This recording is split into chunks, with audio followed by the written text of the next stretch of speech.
నమస్కారం. వనవానికి స్వాగతం. ఈరోజు వార్తలలోని ముఖ్యాంశాలు.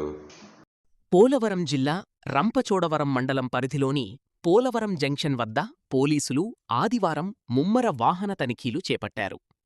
Rampachodavaram circle inspector CI Nagendra Prasad నేతృత్వంలో ఈ తనిఖీ కార్యక్రమం అత్యంత కట్టుదిట్టంగా జరిగింది. జంక్షన్ గుండా రాకపోకలు సాగిస్తున్న ద్విచక్ర వాహనాలు, కార్లు, ఇతర రవాణా వాహనాలను నిలిపివేసి క్షుణ్ణంగా తనిఖీ చేశారు. ఈ సందర్భంగా సిఐ నాగేంద్రప్రసాద్ స్వయంగా వాహనదారులతో మాట్లాడి వాహనాలకు సంబంధించిన ఆర్సీ, డ్రైవింగ్ లైసెన్స్, ఇన్సూరెన్స్ మరియు పొల్యూషన్ సర్టిఫికేట్లను పరిశీలించారు. రికార్డులు సరిగ్గా లేని వాహనదారులకు హెచ్చరికలు జారీ చేయడంతో పాటు కొందరికి చలానాలు విధించారు. ప్రతి ఒక్కరూ ట్రాఫిక్ నిబంధనలను ఖచ్చితంగా పాటించాలని, మైనర్లకు వాహనాలిస్తే తల్లిదండ్రులపై చట్టపరమైన చర్యలు ఉంటాయని, మద్యం సేవించి వాహనాలు నడిపితే సహించేది లేదని హెచ్చరించారు.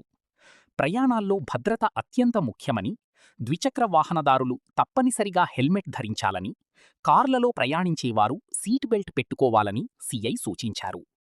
శాంతి భద్రతల పరిరక్షణలో భాగంగానే ఈ ఆకస్మిక తనిఖీలు నిర్వహించినట్లు ఆయన పేర్కొన్నారు. ఈ ముమ్మర తనిఖీ కార్యక్రమంలో స్థానిక పోలీస్ సిబ్బంది, కానిస్టేబుళ్లు పెద్ద సంఖ్యలో పాల్గొన్నారు.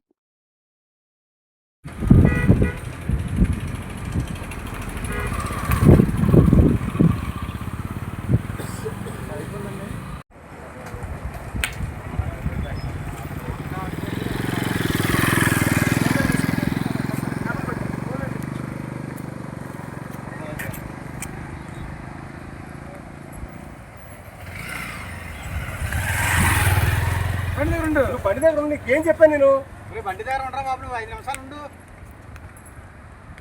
నామ దాటేస్తున్నాను.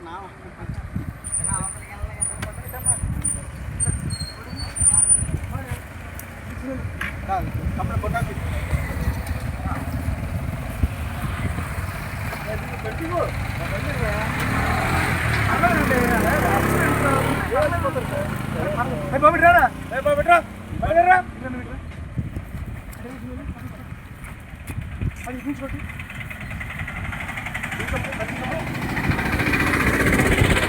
ఎక్కడ ఉన్నా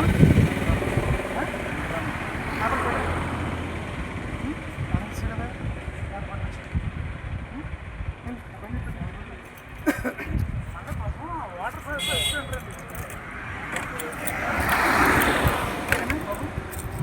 ఫాల్స్ వచ్చిపోయారా?